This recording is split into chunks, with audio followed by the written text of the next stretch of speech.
سورہ فاتحہ کی پہلی آیت مبارکہ الحمدللہ رب العالمین، بڑی خوبصورت آیت ہے۔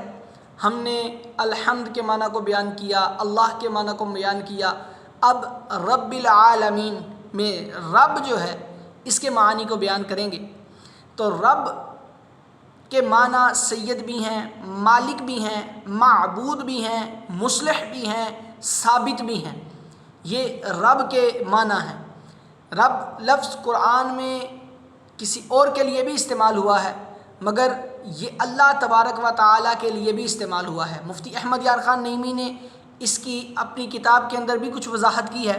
البتہ یہاں پہ رب کے جو ہم نے چند معنی بیان کیے، ایک اور معنی بھی ہے، وہ انشاءاللہ العزیز اگلی ویڈیو میں بیان کریں گے، اور بڑا خوبصورت معنی ہے۔